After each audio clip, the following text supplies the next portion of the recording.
Hello viewers. Urdu मज़ा episode number 27 part 1। वो लम्हे भर के लिए लैला के चेहरे के नकूश को खामोशी से देखता रहा था। इसके बाल तब से एडम के हाथों में ही जकड़े हुए थे। एडम इसके बालों पर अपनी गिरफ्त को मज़बूत करते हुए एक मज़ीद कदम इसकी तरफ बढ़ा गया था।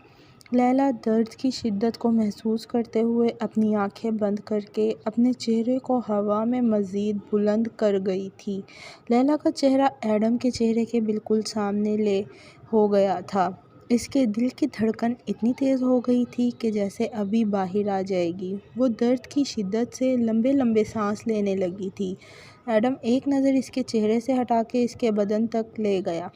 किसी से उलझ कर आ रही हो लैला?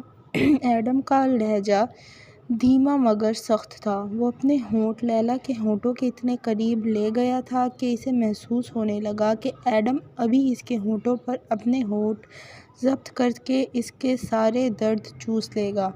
मगर ये सिर्फ इसका वहम ही था। वो अपने होंठ इसके होंठों से चंद फासले पर रखे इससे मुखातिब हुआ था। वो डरा सहमा और तकलीफ़ से चूर हुआ बदन भूला इसे क्या जवाब दे सकता था। अगर लम्हे भर के लिए भी इसके वजूद से डर और खौफ निकल दिया जाता तो वो ज़बरदस्ती अपने मुकाबिल खड़े शख्स से लिपट जाती। मगर इसकी शख्सियत का रोब ही किसी पर खौफतारी करने के लिए काफ़ी था। किससे उलझी हो लैला? एडम ने फिर से सवाल दोहराया, मगर लैला को कुछ समझ नहीं आ रहा था कि वो इसे क्या जवाब दे। वो तो ये भी समझ नहीं पा रही थी कि इसने आते ही लैला के चेहरे पर ऐसा क्या देख लिया था जो वो ये सवाल पूछ रहा था। वो अपने आंसू ज़बरदस्ती रोकते हुए एडम के चेहरे को देखने लगी। शायद इसे लैला और रुस्तम के दरमियान हुई ज़ोर ज़बरदस्ती की खबर हो गई थी, मगर एडम को वो सब बताना मौत को आवाज़ देने के मुतरादिफ था। मैं भला किसी से उलझ सकती हूँ? माँ सिवाय अपने आप के वो मुश्किल से जुमला मुकम्मल कर पाई थी, जिस पर वो इसके बालों को मज़ीद खींचते हुए इसे झटके से छोड़ गया।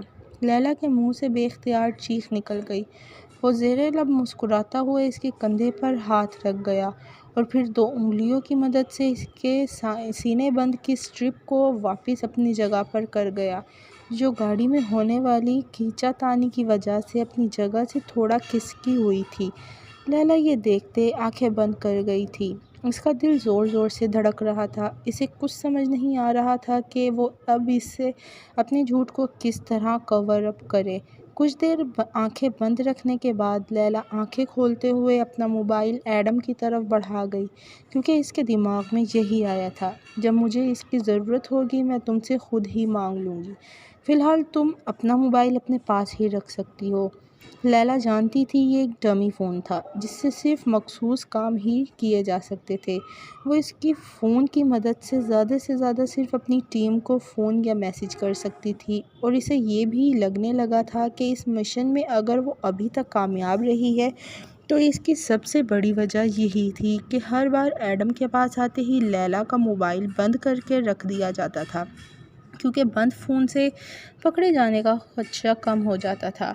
अब जब एडम ने लैला को फ़ोन ऑन रखने की इजाज़त दी तो इसका मतलब अब इसके हाथ में एक बॉम्ब था जिसको कभी भी एडम पकड़कर चेक कर सकता था, मगर इसे अभी अपने हवास काबू में रखने थे।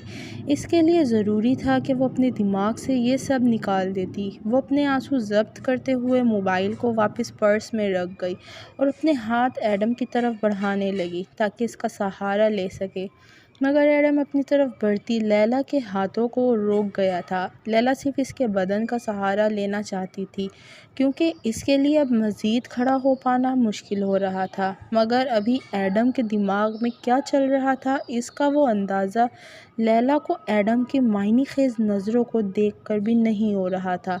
वो चोर पुलिस की इस रेस से दूर दर्द की शिद्दत से चूर बदन के साथ इसके सामने खड़ी थी।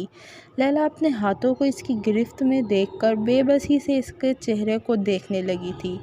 पाँव का दर्द था कि हर लम्हा बढ़ता ही जा रहा था।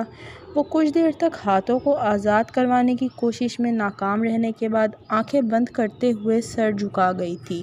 अब दर्द से इसकी जान निकल रही थी اس کے پاؤں کی سوجن اب ایک لمحے کے لیے بھی اس کے جسم کا بوجھ اٹھانے کے لیے تیار نہیں تھی۔ عین ممکن تھا کہ وہ زمین پر گر پڑتی کہ تبھی ایڈم ایک بازو اس کی کمر اور دوسرا بازو اس کی ٹانگوں کے نیچے سے گزار کر اسے اٹھا لے گیا۔ Please viewers, subscribe the channel, press the bell icon, like video, do comments and share with your friends. Thank you.